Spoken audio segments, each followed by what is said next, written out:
I don't even know the right way to begin this, so I'll just tell it exactly as it unfolded. My name's Darren, and back in 2019, I was a sophomore at a mid-sized college in Oregon, majoring in anthropology, with a focus on death rituals. Yeah, it sounds grim. I get it. I'd always been fascinated by fringe medical practices and the way different cultures handle the dead. So when the time came to pick a topic from my cultural perspectives in medicine class, I landed on black market, organ trafficking and preservation methods. I thought I'd come across a few shady Reddit threads, maybe a handful of obscure books, throw it together, and be done. But what I uncovered went way deeper than I ever imagined. It all started in a pretty ordinary way. I was pulling an all-nighter at the campus library, running on a Red Bull and half a bag of trail mix, clicking through surface-level forums and archived news articles. Most of it was junk tabloid-style scare stories about kidneys stolen in motel rooms or creepy underground embalming cults in Eastern Europe. Nothing I hadn't already seen. But then I stumbled across a reference buried in an old forum post from 2015. Someone had dropped a link, and when I hovered over it, I noticed it wasn't a normal site. It had an onion URL, meaning it required Tor to access. I'd used Tor a couple of times before, just out of curiosity, but never seriously. That night, though, curiosity won out. The site itself looked bare bones. Plain white background, simple black serif font, and a header that read Preservatio, a technical exchange. At first glance, it looked like a niche space for morticians, or maybe hobbyists, who taxidermied roadkill in their garages. The posts I saw at first were what I expected: threads about chemical formulas, ideal temperatures, humidity levels. It was all very cold and clinical, but the tone was off. Not professionals sharing best practices, but people recording something almost like lab notes or experiment logs. I scrolled for 20 minutes or so, mildly interested but not especially hooked, until I came across a post with no title, no author, nothing but a timestamp and a small lock icon. I don't know why I clicked it. Maybe I thought it would be Instead, it loaded a single line of text. What is the difference between preservation and presentation?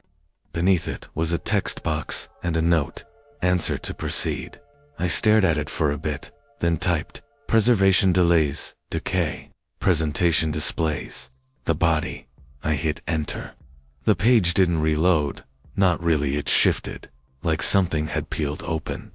And suddenly, I knew I wasn't on a normal forum anymore. The hidden section looked completely different. Black background, red text, no menus, no navigation. Just a sequence of posts, each labeled only with a number and a date. At the top sat one titled, Batch 36, Western Sector, dated 3 weeks earlier. Expecting more clinical notes, I opened it. What I found instead were high-resolution photographs, clear, detailed. They showed human bodies, arranged on stainless steel tables, posed like exhibits. This wasn't autopsy documentation. These weren't studies. The bodies had been positioned, limbs spread, skin polished, eyes pinned open. The effect was sterile, staged. Some of the corpses were even partially clothed, as if the process had been interrupted midway. One wore a maroon hoodie with yellow lettering. Another still had a hospital wristband around the wrist. What really unsettled me, though, was that every photo had a tiny tag in the corner, a code, a date, and a 3-location ID. It didn't take long for me to figure out that West probably meant Western United States. Some of the zip codes were terrifyingly familiar. Oregon, even my own county. That's when my casual research started to feel real. Too real. I told myself it had to be a performance piece, some twisted art project. But then I clicked another thread labeled Supplement, Field Submissions. Dozens of grainy, low-light phone pictures filled the page. Shots taken through plastic, or from behind glass. And one of them froze me cold. It showed a guy in his early 20s, pale and rigid, on a metal gurney wrapped in plastic. His eyes had been taped open. his lips sewn into a forced, neutral expression. And the reason I couldn't look away, I knew him. His name was Eric Molnar. We weren't friends, but we'd shared a class the semester before, philosophy of consciousness. He always sat in the back row, denim jacket covered in silly pins. Once said, "Buy me pizza," in Comic Sans. He'd been missing for 2 weeks. I'd seen the flyer myself in the student union, last seen walking home from a party on Main Street, and now, here he was, hollow-eyed and preserved like an exhibit. I stared at that photo until my fingers went numb over the keyboard. I wanted to believe. It was Dr. Day. I Photoshop anything, but it wasn't. The jacket pin was there. Even the tear on his collar, the one from when he'd tripped on a desk and ripped it on the armrest. No AI could invent that level of detail. That was Eric, which meant someone had taken him, preserved him, and shared him like an object. Panicked, I backed out of the thread, ready to close everything and wipe my history. But then I saw it's a message at the bottom of the page. Not a forum post, a system notification. New user interaction session logged, WS43 under observation. My pulse hammered in my ears. I hadn't made an account. I hadn't logged in. Yet somehow, they'd logged me.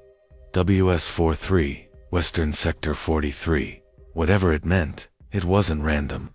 And suddenly, every flicker of fluorescent light in the library, every creak of a chair, felt like something watching me.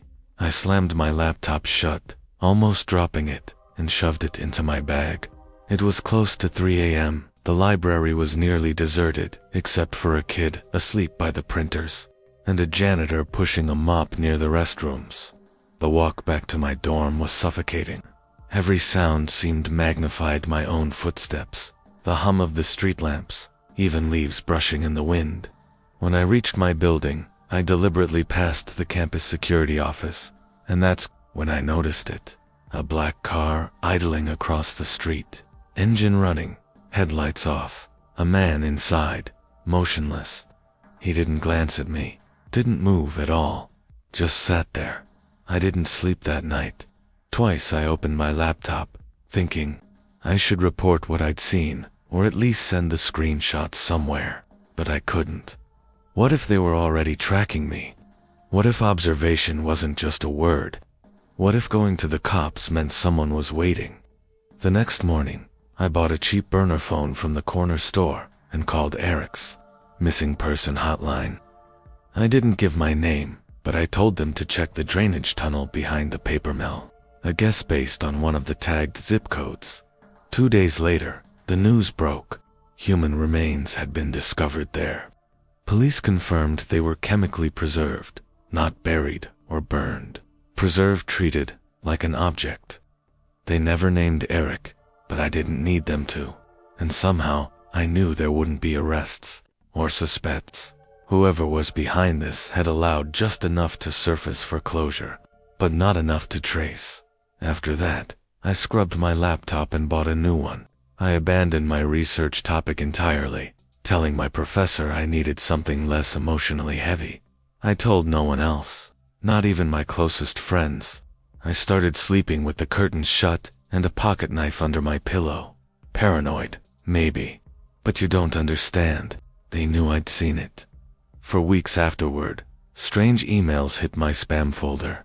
Subject lines only, session incomplete, WS43 pending, no body text. I stopped opening them. Eventually, they stopped arriving. Maybe they lost interest. Or maybe they're just waiting. I've never been able to find that forum again.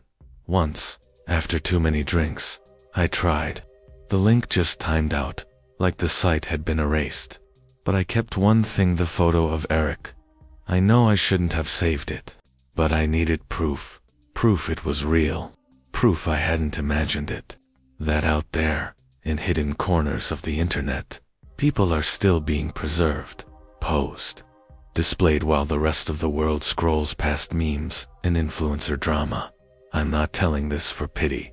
I just needed someone else to know someone. Beyond that forum, beyond whatever network I stumbled into.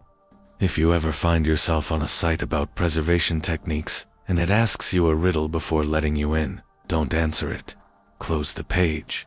Smash your computer if you must, because once you see what I saw, there's no unseeing it. You don't just move on. And the worst part, they don't move on from you either. It was the summer of 2022. I had just rented a small house on the outskirts of a quiet neighborhood near Dayton, Ohio. I was 31, living alone except for Winston, my over-energetic rescue pit lab mix, who never seemed to understand that our yard wasn't big enough for his bursts of energy. I worked from home as a freelance graphic designer, which meant most days I was glued to my laptop, juggling clients, deadlines, and occasionally wandering into internet rabbit holes when I needed a break. One of those rabbit holes was urban exploration. Forums. I wasn't out there sneaking into abandoned malls or storm drains myself. I just liked browsing the photos. Something about empty spaces and the forgotten stories behind them had always pulled at me. So one night, close to midnight, I was scrolling through a thread on Deep Dive Urbex. Someone had posted a broken link, claiming it led to a lost archive, a zipped folder that supposedly belonged to a crew of explorers who had gone dark around 2016. At first, the link was dead, but I found a mirror in the replies. Eventually, I managed to download it, a 2.1 gigabytes file named field_notes_final_batch.zip. Nothing suspicious. No antivirus alerts. No shady behavior, just an old clunky folder. Inside were over 700 JPEGs and a couple of sloppy .ext files filled with coordinates, timestamps, and fragmented notes about locations. Most of it was what you'd expect. Dusty hallways, broken glass, empty shopping centers. But the deeper I went, the more unsettled I felt. Somewhere past image 400, the subject matter shifted. Instead of factories or forgotten tunnels, the photos showed ordinary houses, suburban homes, porches, flower gardens, Halloween decorations. Some even had cars parked in the driveway. In a few, people appeared in the background. All of them were time-stamped, usually just before dawn or right around sunset. I might not have thought much of it if photo 466 hadn't stopped me cold. The house in the frame was identical to the one directly across from mine. Photo 467, another home I knew, just 3 blocks down, a yellow split level, with that weird steel rooster bolted to the garage. My stomach clenched. Then came 472, and I froze. It was my house. The cracked brick on the corner, the leaning mailbox I'd been meaning to fix. Timestamped 5:42 p.m. that same day. That was bad enough. But 473 made my chest collapse. It was me, walking Winston past the driveway. My face wasn't clear, but there was no mistaking the green hoodie, the way Winston yanked at the leash, the yellow poop bag swinging from my hand. Timestamped 6:09 p.m. I glanced at my laptop, clock 6:18. I had just walked back inside. Whoever had taken that picture had done it less than 10 minutes before. My first thought was that it was some kind of prank, or maybe a twisted art project, but it didn't feel staged. The light in the photo matched exactly what I saw out my window. The sky, the street, everything was too precise. A shiver raced down my spine. I snapped the laptop shut. Winston growled low, that kind of sound he makes when something doesn't sit right. I tugged the blinds and peered outside. Nothing, just the neighborhood settling into night. Porch lights clicked on. Sprinklers hissed.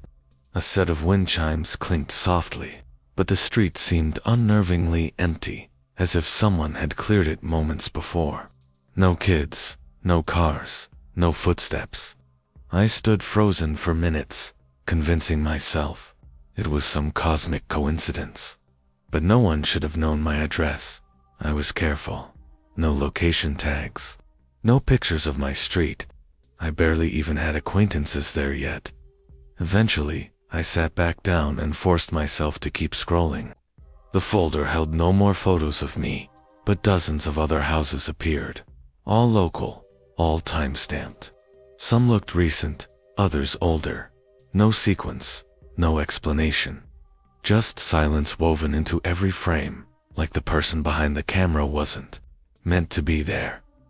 I opened one of the text files, hoping for clarity. Instead, it was fragments, coordinates, scribbled notes like, "Too much noise here," or "Waited 23 minutes. Dog came out." One line, dated 3 days prior, read, "Confirmed target lives alone. No alarms. Dog present." That's when I pushed away from the desk. This wasn't a game. Someone had been watching me. I barely slept. Checked every lock twice. Jammed a chair against the back door.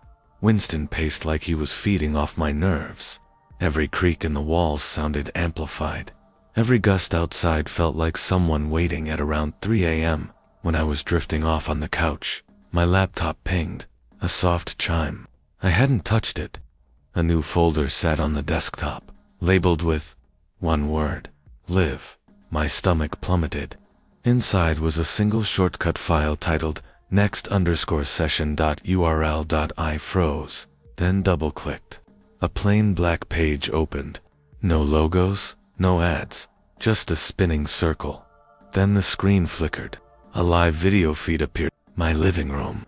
From the top corner, where the wall meets the ceiling. I stared, horrified. Slowly, I turned my head to match the angle. Nothing. No camera. Just drywall. But on screen, I saw myself at my laptop. Winston curled beside me. I slammed it shut so fast it almost cracked. My heart pounded as I tore through the room. Checked. Vents, smoke detectors, light fixtures. Nothing. Climbed onto a chair, ran my fingers over every corner. Still, nothing. I even ripped down the smoke detector just to be sure. Winston trailed me, his ears twitching at every sound, no matter what. I found door didn't matter. Someone had been inside my home. Not last week, not yesterday. Tonight. By morning, I was fried. I didn't call the cops. What could I say? That I downloaded a creepy file off some dead forum, and now someone was live streaming me. I called my brother Kyle, instead. Told him half the truth, that I'd stumbled across something strange online, and thought my laptop might have been hacked. He's a tech guy, smart and level-headed. He offered to swing by that weekend to run checks, both digital and physical. I said sure, though I could hear the skepticism in his voice. That evening, I tried to act normal. Took Winston on our same walk, just to prove to myself life hadn't shifted. But it had. Every passing car felt like it was crawling too slow. Every neighbor's wave lingered too long. At the intersection, a silver SUV sat idling. I'd never seen it before. As I passed, I caught the faint outline of someone behind the windshield, staring motionless. Back home, I locked everything. Switched on every light. Sat down at the laptop determined to delete that cursed folder. But it was gone. All of it, the live folder, the zip, the photos, the URL, even the entries. In my browser history, I dug through my drive, my trash bin. Nothing. Like it had never existed. I checked my texts to Kyle, just to prove to myself I hadn't imagined it. They were there. So were the screenshots I'd sent him. Except when I opened one, it showed nothing but a blank error. The bottom dropped out of my stomach. I didn't feel safe in my own house. I leashed Winston, grabbed my keys, and spent the night in my car in a grocery store lot. Engine off, doors locked. Every hour I jolted awake to check my mirrors. Nothing, but the weight of unseen eyes never left. The next morning, I went straight to Best Buy and bought a brand new laptop. The old one, I wrapped it in a towel, shoved it into the back of the closet, and never touched it again. Kyle came over later that weekend, just like he promised. He brought some handheld scanner that detects hidden signals or cameras. We swept every inch of the house. Nothing. He even combed through my router and told me it was clean, no strange traffic. No remote access. Nothing to suggest anyone had hacked into me. He asked me again if I still had the folder, and when I told him it had disappeared, he gave me this look like he didn't want to outright say I was paranoid, but he wasn't sure what else to think, either. I kept insisting to myself that it was finished. I wanted desperately for it to be finished. For a few weeks, things actually stayed calm. I worked. I took Winston out for walks. I stayed away from anything even remotely related to the deep web, but the unease never really left. It was like living with a silent alarm ringing in the back of my skull non-stop. I kept my blinds drawn. I ignored every unknown call, and every time Winston growled at the front door, I froze in place. Then one night, after grabbing takeout, I came home and saw a white envelope taped to my front door. No return address. Just my name, neatly printed, not handwritten. Inside was a single Polaroid. No caption, no note. Just a picture of me sleeping in my own bed, Winston curled up beside me. The angle was from above, exactly like the perspective from the live stream. I didn't stay another night. The very next morning, I packed whatever I could grab in an hour and left. I drove 3 states away and crashed at Kyle's place for 2 months while I searched for somewhere new. I never reported anything. I never reached out to anyone. Deep down, I knew there was nothing to trace, no way to prove what had happened, no way to explain it without sounding unhinged. To this day, I don't know who took those pictures, how they were watching me, or what next session was supposed to mean, but here's the part that keeps me up at night. I never found a single camera in that apartment, and I never installed any in my new place either. Yet, just a week ago, I found another envelope waiting at my door. Same font, same Polaroid. I'll admit this outright. I used to browse the deep web far more than I should have. It started out as curiosity, watching too many videos about hidden forums and marketplaces. I'm not some tech genius or hacker, just a bored guy in his early 30s working from home with too much time to kill. Back in the fall of 2022, I was living alone in a 1-bedroom apartment in Columbus, Ohio, trying to put my life back together after a divorce. My job in digital marketing kept me indoors most days, and late at night I'd wander into the darker corners of the internet. One night, I stumbled across a thread for secondhand electronics on a forum I'd never seen before. No branding, no history, just a page labeled Reclaimed Tech. The ad was bare bones, untraceable laptop, wiped, cheap, ships fast, DM to order. Normally I would have kept scrolling, but something about it, the idea of owning a completely clean machine, me in. I messaged the seller. They responded immediately, and within minutes we had a deal set up through Monero. It was almost too easy. I didn't even stop to ask why anyone would go through the effort of selling some outdated laptop in such a shady way. A week later, a brown package arrived. No return address. The box was beat up, wrapped in duct tape, stained in the corners like it had been dragged through grease, or worse.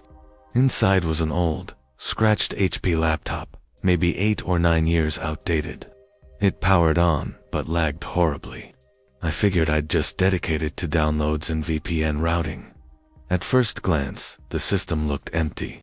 Just a guest profile, labeled G, stripped bare. But when I dug deeper with a recovery program, things started to get strange. Hidden under layers of directories were dozens of secret folders with bland names like system32_video_logs and hmp_render. One click changed everything. The first folder I opened was filled with grainy, low-light photos, images that looked like they had been snapped from bushes, from inside closets, or through the slats of blinds. The subjects were strangers, some teenagers, some adults, men, women. Every picture carried the same unsettling energy.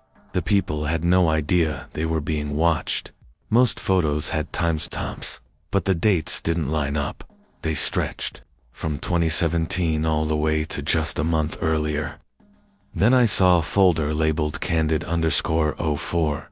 At first, I thought it was just more random junk, but when I clicked inside, my blood went cold. The first picture was of the Kroger parking lot near my place shot from across the street. I recognized it instantly from the mural on the side of the building. The next was of the gas station on Main and 5th. In the photo, I was wearing my blue jacket from that day. Then came one from the coffee shop where I worked on Fridays. Every image was of me, from behind, from the side. None were selfies, none were mine. They were recent. Some were from that very week.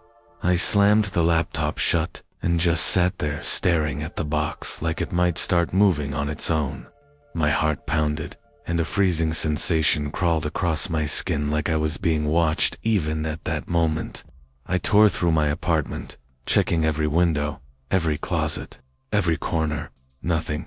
I was on the second floor, but one of the images showed my blinds from the exact angle of my balcony.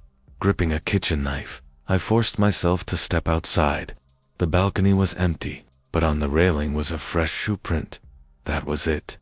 I shoved a chair against the door and locked it. The smart thing would have been to call the police right away, but I didn't. I couldn't explain it. Some part of me needed to know how deep this went. I powered the laptop back on. Deeper inside the directories, I found a lone text file buried under 5 folders. It wasn't even a normal file type, just a weird string called doc_final_d. I opened it with Notepad. It was only one line. He's next. Start the prep. That was it. Nothing else. No names, no locations, no context. Just that. I kept rereading it, my mind spinning. This wasn't a prank. It felt calculated, deliberate. My thoughts raced back to how quickly the seller had responded, how battered the package had looked, how unnatural the whole exchange had been. I started ripping plugs from sockets, taping over webcams, killing every smart device I owned. My thoughts circled endlessly. Was this a mistake? Did I get the wrong laptop? Or was it meant for me all along? And those photos, they weren't random. They were recent. Someone had been following me, tracking me for weeks. I thought back on things I hadn't questioned at the time. The white van parked outside my building almost every night. The man at the gas station who stared too long. My porch light going out twice last month. Suddenly, they weren't coincidences, they were warnings. I was drenched in sweat, mouth bone dry, pulse racing. It was like the world had tilted into a darker version of itself, one I couldn't escape. That night, I didn't even try to sleep. I left every light on, sat in the corner of my bedroom gripping a baseball bat and the kitchen knife. Every sound outside made my chest tighten. At 3 a.m., my phone buzzed. No caller ID, just a single text. "You look tired today." That was all it said. And for the first time in my life, I felt real terror. I shut my phone off and tossed it into the bathroom sink like it was toxic. The silence in my apartment felt heavy, almost physical. I just kept replaying that voicemail in my head. He's next. Start the prep. And now they were texting me, tracking me. That's when it hit me. They'd probably been watching long before I ever ordered that laptop. By sunrise, I was barely holding myself together. I stuffed the laptop in my backpack and bolted for a coffee shop a few miles away, somewhere crowded, lit up with cameras everywhere. I didn't even meet the barista's eyes when I ordered. Just picked a corner seat where I could see both the door and the street. I connected using a burner VPN and dug into the photo metadata. Most had been wiped clean, but a couple still carried traces timestamps GPS data. One read 5th and Lennox Cam 2.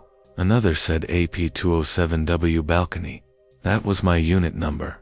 My stomach turned to ice. Whoever snapped these pictures knew exactly where I lived, and they weren't even hiding it. That wasn't just surveillance, it was a warning. They wanted me to know. I started emailing every cybersecurity contact I had from college. Most ignored me.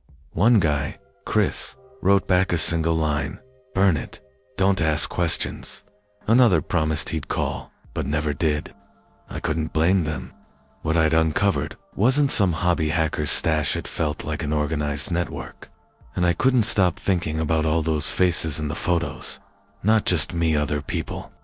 How many laptops like mine were floating around? How many had fallen into other hands? Or worse, how many found the files too late? The more I thought about it, the more it felt like ordering that laptop had flipped some kind of switch. Like I'd gone from spectator to target. The next day, I finally went to the police. I didn't bring the laptop, stupid. I know, but I told them everything. The officer taking my statement looked half asleep until I mentioned the photos. Then, his tone sharpened. He started writing quickly, got my info, then disappeared in the back. 10 minutes later, another cop came out. Older, more serious, no small talk. He drilled me with questions, where the package was, if I'd opened it alone, if anyone had been following me before it showed up. I told him about the text message. He just nodded, handed me a card, and said cybercrimes would be in touch. They never called. Days passed. Nothing. When I followed up, they brushed me off, saying it was still processing. That's when I realized something bone deeper. They already knew, or someone told them not to go further. That's when I stopped calling. I disconnected everything. I left the city and stayed with my cousin upstate. Sold my car. Got a new number. 6 months later, I even went so far as to legally change my name. That's how far this pushed me. But here's the messed up part: I still sometimes feel watched. Not constantly, but in certain places. At gas stations when a car lingers too long. On buses when a stranger's eyes hang on me a beat too long. Nothing I could prove, nothing obvious, but enough to set off alarms in my gut. And then I'd think, back to that line. He's next. Start the prep. What if getting that laptop wasn't the beginning but the end? About 2 months after moving in with my cousin, a package showed up. No return address, just my new name and address details only a few people had. My cousin handed it over like it was radioactive. I opened it, half expecting another laptop. But it was worse. Inside was a single photo: me, standing on the back porch drinking coffee. Taken from the tree line behind the house. No note, no text, just a picture. The timestamp in the corner was 3 days old. That night, my cousin had cameras installed. I didn't sleep for a week. The message was crystal clear. I could run, change my name, erase myself, but they still knew. I abandoned the internet after that. Quit deep web forums, destroyed my backup drives, deleted every encrypted chat. I hurled the laptop into a river, outside town. Still didn't feel like enough. Maybe that was the whole point. Maybe the laptop was bait. A lure to make me peek behind the curtain, just enough to see before they ripped it shut again. I wish I could say it ended there, but a few weeks ago, nearly a year later, it happened again. This time it wasn't digital. A handwritten note left under my windshield wiper while I was parked at a grocery store. Just for words, prep is now complete. I didn't go home that night. I drove 6 hours, checked into a motel under a fake name, sat with the letter on the nightstand, staring at it like it might move. I debated for days whether to share this, but I need someone to know. So here's the truth. If you ever think about buying something off the deep web, especially electronics, don't matter how cheap, doesn't matter how curious you are. You might think you're clever, that you're safe. You're not. These people, whoever they are, they've been doing this far longer than you've even been online. I don't think I was picked at random, but I don't think I was supposed to find that folder either. And to this day, I still don't know who they are, what they want, or how far this goes. I've changed everything: my name, my job, my friends, even my appearance. But sometimes, I still feel that ticking clock, like something's counting down, waiting for me to stop looking over my shoulder. Maybe prep really was complete. Maybe I'm still on some list. Or maybe I'm just a warning story, now in places I'll never see. Either way, I'll never touch the deep web again. Not even to check I was 16 when all this began, and I honestly didn't think I was doing anything insane at the time. I was just another kid, staying up too late, buried in tech forums, trying to teach myself to code. Not a prodigy, not a genius, but I knew enough scripts to stumble into places most people only whisper about. The deep web. It started out of curiosity. I'd seen Reddit threads, YouTube videos of shady search engines, and thought, why not? I was bored. Life in suburban Indiana was as dull as drywall. My parents worked night shifts, leaving me alone most nights. Too much free time, no supervision, and a wobbly moral compass. That's how I fell into this mess. One Wednesday night, I stumbled onto a forum. No real name, just a black screen, a login box, and a strange symbol. A pale blue eye in the corner, pixelated, stretched, watching. It didn't blink, but it felt alive. I clicked guest access. A message board filled the screen. Threads, written half in code, half in slang. Most of it nonsense, to me software version lists, brag posts, scrambled strings. But some threads had titles like custom job available, local surveillance, and blue dot activated. That last one grabbed me. I clicked it. The page loaded just one line. You already clicked it. I didn't even have time to figure out what that message meant before my laptop froze. Not just the browser, the whole system locked up. The cursor wouldn't move. The music I had playing cut off, and even the keyboard was dead. A second later, the screen flickered black, then rebooted on its own. I brushed it off as a glitch. It was an old machine, after all. Weird crashes happened. But when the desktop finally loaded again, I noticed something strange. Down in the corner above the clock was a tiny blue dot. Perfectly round, solid, unmoving. It looked like one of those test pixels you see when a screen burns out. Only this one wasn't part of the hardware. I couldn't click it, drag it, or screenshot it. Every capture I took came out normal, no dot, like it didn't exist at all. Over the next few days, the dot followed me. No matter what I opened, Chrome, VLC, even Worded, was always there, hanging by the edge of the screen like it was watching. I ran antivirus scans, dug through Task Manager, even wiped and reinstalled the operating system. Twice. Nothing worked. The blue dot always came back. That's when I got spooked. I stopped visiting shady sites, covered my webcam with tape, unplugged the laptop whenever I wasn't using it. But the dot didn't disappear. If anything, it showed up faster. I thought about telling my parents, but how do you explain something like that without sounding insane? 3 weeks later, something happened that made my stomach turn cold. I came home from school and found a small padded envelope on the porch. No return address. My name and home address were printed on a crooked label in bold caps. The flap wasn't even sealed properly, just tucked in, like the sender didn't care if it opened on the way. Inside was a plain black USB stick. No brand, no markings, just smooth matte plastic, still warm to the touch, like someone had been holding it right before dropping it off. I froze. Some part of me knew I shouldn't plug it in, but curiosity won. Curiosity always won back then. I pulled out my old desktop, the one I hadn't touched since middle school. No internet, no accounts, nothing linked. I figured it would be safer. As soon as I inserted the USB, the screen went black. A single folder popped up, its name just a random string of numbers and letters. Inside were dozens of video files, each one labeled with a timestamp. I opened the first. My blood ran cold. It was a grainy low-res video of my bedroom. My bedroom. The angle was from my laptop's webcam, and there I was sleeping in bed, rolling over, completely unaware. The date matched a night I'd been on that forum. Every file after that showed the same thing. Different nights. Same angle.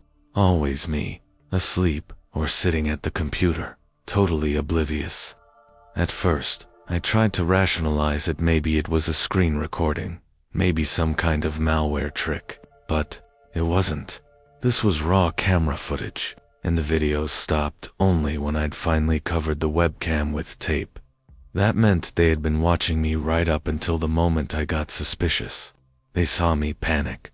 They knew I couldn't sleep. I spent that night wide awake, trying to convince myself it was a prank, but deep down, I knew better. Especially when I clicked one video and heard myself mumbling in my sleep. The audio was faint but clear. I was whispering about the blue dot. That's when it sank in. The program, the icon, whatever it was, it hadn't just been watching me. It had been listening. Paranoia took hold fast. Little things around the house started to feel off. My bedroom door would be slightly open when I was sure I'd closed it. My chair was turned toward the bed. One night I found my mouse placed neatly on the wrong side of the desk, deliberately moved, not dropped. I asked my parents if they'd been in my room. They swore no, and I believed them.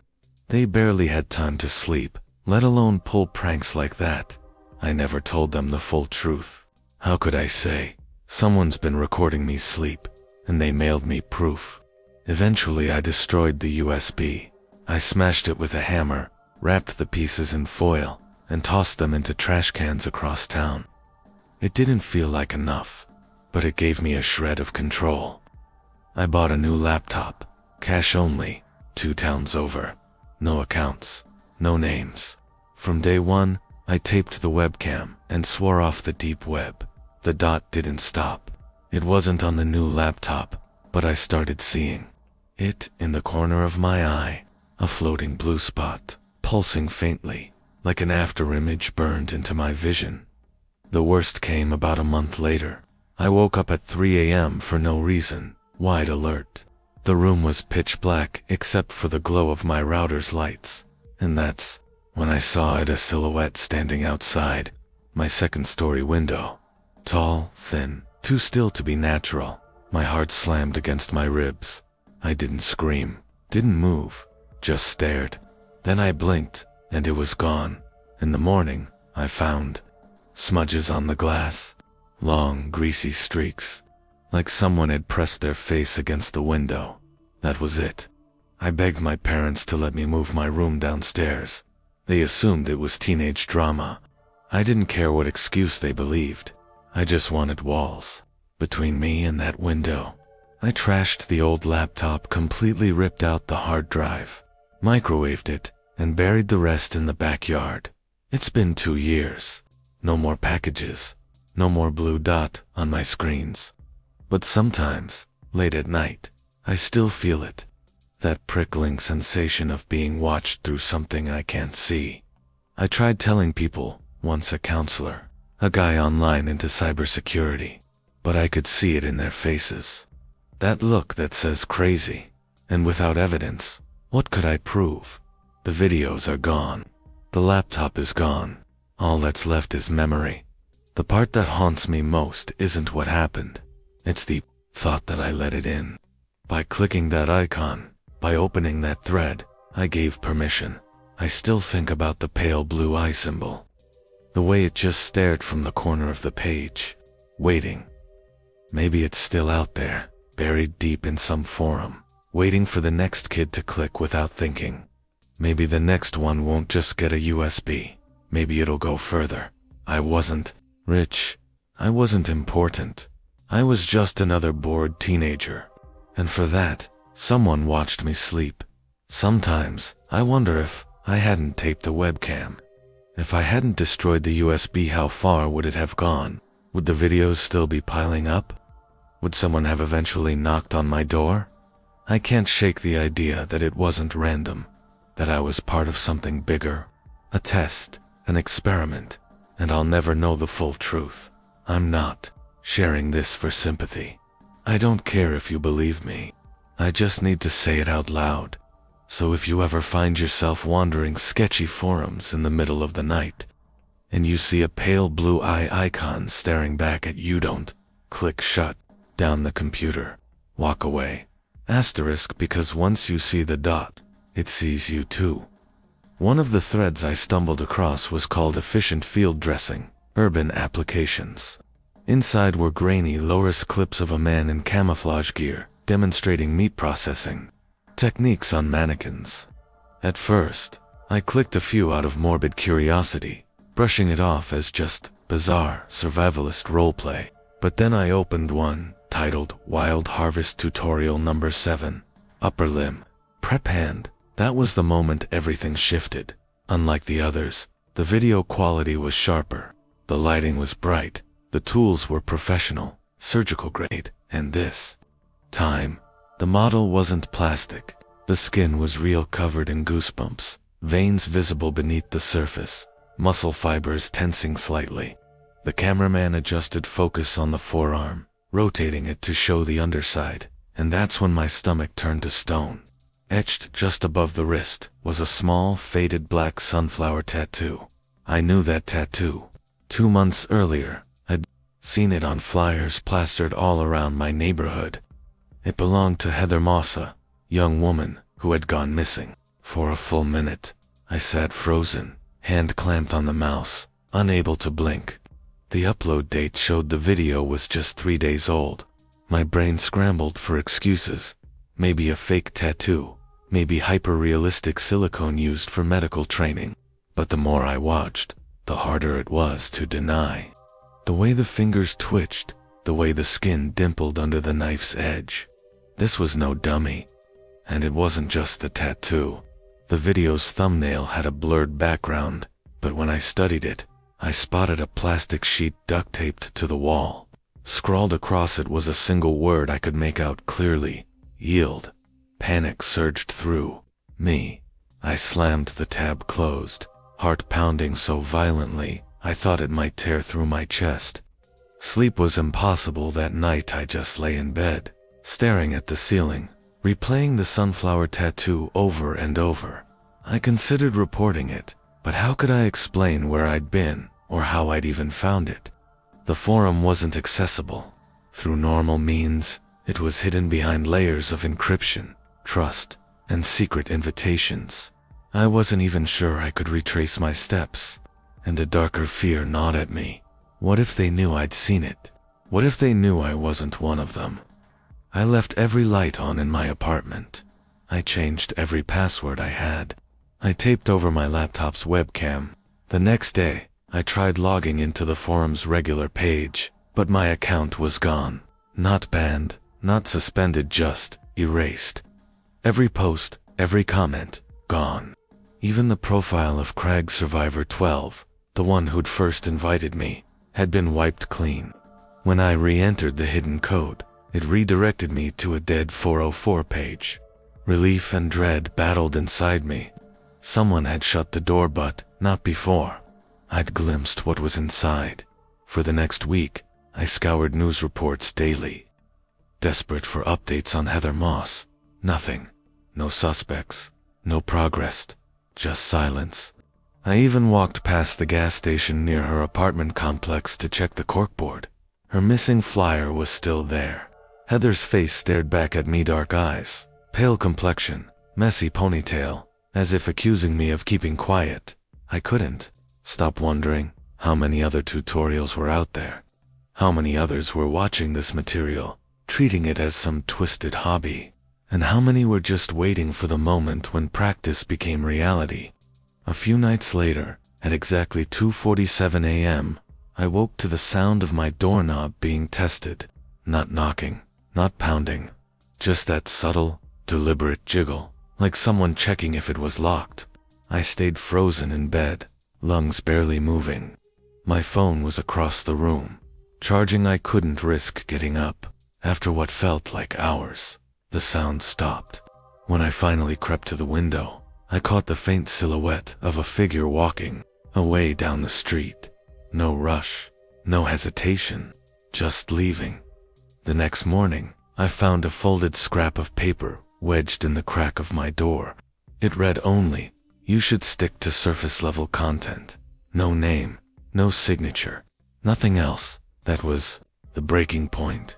I stuffed clothes into a duffel bag, left my apartment that afternoon, and drove to Kansas City to crash with my cousin. I lied, told him it was a landlord dispute, The truth. No one would have believed it anyway. Within weeks, I changed my number, deleted every account I had, bought a used laptop, and stayed far away from forums. I've never touched prepper or off-grid content since. I keep trying to convince myself it was a hoax, maybe an elaborate performance piece, but deep down, I know better. That was a real arm. That tattoo was no coincidence. I still think about Heather, about her family, about whether I could have done more. I sent screenshots anonymously to a missing persons tip line, but nothing ever came of it. Maybe it was dismissed as fake. Or maybe someone made sure it was buried. That helplessness lingers. You walk through daylight like everything is normal, but you never feel safe again. I'm not sharing this for attention. I'm sharing it so people understand these communities are real. They don't always look like monsters. Sometimes they look like survivalists preaching, but behind the camouflage, there's something feral, broken beyond repair. If you ever stumble across something that feels wrong, trust your instincts. Don't rationalize. Don't go deeper. Because I did. And I saw something I'll never unsee. And worse, I think something saw me back. I sat staring at the glowing laptop screen when her message appeared. You're on a gray couch. There's a half-empty mug on the table beside you. You don't have shoes on, right? My heart jumped. I was barefoot. The mug was sitting exactly where she said it was. I hadn't told her any of that. Maybe it was a coincidence. Gray couches aren't unusual, and a coffee mug wasn't exactly a revelation. I forced myself to type. Good guess. Her next reply made my skin crawl. Your blinds are open. You should close them. I whipped my head toward the window. She was right. The blinds were half drawn, exactly as she said. I hadn't touched them all day. A chill ran through me as I rushed over and yanked them shut. My stomach turned. How could she know? This wasn't about research anymore. It wasn't about my thesis or some late-night experiment. Someone was watching me. I typed, "Who are you?" Her response came instantly. "Why won't you turn on your webcam? Afraid I'll see too much." The words glared back at me. My hand hovered above the keyboard, unsure what to do. Then another message appeared. You live alone, right? No one else in that apartment. I froze. My fingers refused to move. I hadn't told her anything about my living situation. Then came a short, gut-punching line. He's standing behind your door. Don't make a sound. My mind reeled. Behind my door. Which door? The front door was locked, always locked. I double-checked every night. My dad had drilled that habit into me when I moved out. Still, the words made the air in the room heavy, suffocating. I turned my head toward the front door, just a few feet away. Everything was still. No shadows, no movement, nothing. And yet this silence was wrong. A suffocating silence, the kind that makes your ears ring, as if your brain is begging for sound. I reached over and muted the laptop's mic even, though I wasn't even on voice chat. It didn't matter. It felt necessary. My body screamed. To move, to throw the door open and prove this was some cruel prank. But I couldn't move. I was locked in place. Another message appeared. Don't move. Don't speak. He's listening. I stopped breathing. My eyes darted toward the narrow hallway that led to the bedroom. Had I heard something? I strained, ears burning, but the apartment was dead quiet. My voice cracked when I whispered, "Is this a joke?" The reply came instantly. He likes when they talk. Something inside me snapped. I grabbed the only weapon I could reach, a ceramic mug, and forced myself to stand. My legs trembled as I crept toward the front door. The screen lit up again. Wrong door. I froze. Every muscle in my body stiffened. Slowly, I turned toward the hallway. My bedroom door was cracked open. It hadn't been earlier. I always shut it because the heater made the knob rattle at night. My chest tightened, sweat slicked my palms, and the mug nearly slipped from my grip. That old, raw fear, the kind I hadn't felt since childhood flooded me. The primal terror of being watched. I stepped into the hallway, pulse hammering so loud it drowned out everything else. The bedroom loomed at the end, but closer still were the closet on the left and a linen cabinet on the right. Their doors always ready to creak at the slightest touch. "If someone's in here, I'm calling the cops," I whispered, voice cracking on cops. No answer, no movement, just the static, charged air pressing down on me. Then a new message. "You have 30 seconds. After that, I can't help you." Panic ripped through me. I bolted back into the living room, nearly tripping over the rug. My hands fumbled for my phone on the kitchen counter. I dialed 911, heart in my throat, eyes flicking between the hallway and the glowing laptop screen. Before the call even connected, another message appeared. "He's moving. Get out now." Just as the dispatcher's voice answered, I heard it would. Groaning under weight, a floorboard creaking. Not in the hallway, behind me. In the living room. I spun around so fast my phone clattered to the floor. Still connected. My eyes darted across the room, frantic. That's when I saw it, a sliver of movement by the coat closet near the front door. The closet door was cracked open.